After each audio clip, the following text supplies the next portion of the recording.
વાત કરીએ ભાવનગરની એક ઘટનાની કે જ્યાં દરિયામાં ભરતી આવતા વાહનો ફસાયા છે। કોળિયાક દરિયા કિનારે અચાનક ભરતી આવી, જેમાં જીપ અને ટ્રેક્ટર પાણીમાં ફસાયા। તો ભરતી આવતા વાહનો ફસાવાનો આ કિસ્સો ભાવનગરમાં સામે આવ્યો છે। ભાવનગર, કઈ રીતે આ આખી ઘટના બની છે અને શું થયું હતું જેના કારણે વાહનો પાણીમાં ફસાયા? શિવાની, ભાવનગરના ઘોઘા આજુબાજુનો વિસ્તાર છે કોળિયાક નિષ્કલંક મહાદેવ, તે પ્રવાસીઓ માટેનો ફરવાનું સ્થળ છે। કોળિયાકની અંદર અત્યારે થોડી વાર પહેલા જ તે એક પ્રવાસીની જીપ આવી હતી, જેમને ઓટ ભરતીનો જે દરિયાનો સમય હોય છે, પાણી આવકનો અને જાવકનો, તે ખબર ન હોવાને લીધે તે દરિયા કિનારે જીપ લઈને એટલામાં ફરતા હતા। તે દરમિયાન જ ભરતીનો સમય થતા પાણી ધીરે ધીરે આવતા જીપ ફસાઈ હતી, જેને લઈને કોળિયાક ગામના લોકો મદદમાં આવ્યા હતા। પહેલા એક ટ્રેક્ટર દ્વારા ખેંચવામાં આવ્યા, આમ છતાં જીપ ટ્રેક્ટર પણ ફસાઈ ગયું હતું અને વારાફરતી આ પ્રકારે 3 ટ્રેક્ટર ફસાઈ ગયા હતા। તે દરમિયાન દરિયાનું પાણી ભરતી ખૂબ જ મોટી માત્રામાં આવી જતા તમામ વાહનો પાણીમાં ગરકાવ થઈ ગયા હતા।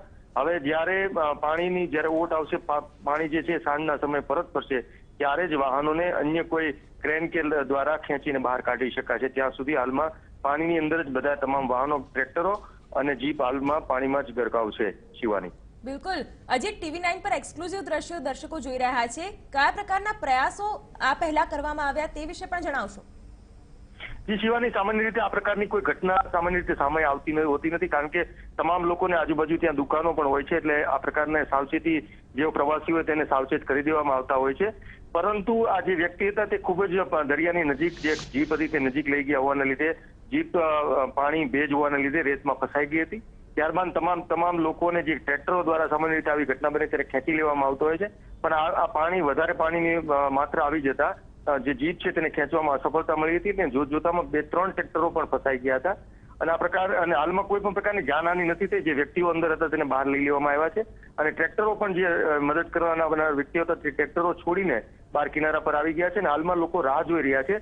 સામાન્ય રીતે અમુક કલાક સુધી પાણી રહેતું હોય છે અને પાણી પરત જતા બહાર લાવી શકાય, પરંતુ આવી રીતે દરિયાની અંદર જે ભરતીના સમયે જીપ કે વાહનો કોઈ અંદર રહી જાય, ગરકાવ થઈ જાય, એવી સામાન્ય રીતે ઘટના ઓછી બનતી હોય છે, પણ આજે આ ઘટના સામે આવી છે। શિવાની, બિલકુલ અજીત, દ્રશ્યમાં એ પણ જોઈ શકાય છે કે પાણીનું સ્તર પણ વધી રહ્યું છે અને દરિયાના મોજાનું કંઈ નિશ્ચિતતા ન કહી શકાય, એટલે લાગી રહ્યું છે કે વાહનો બહાર આવી શકશે, શક્યતા જોઈ શકાય?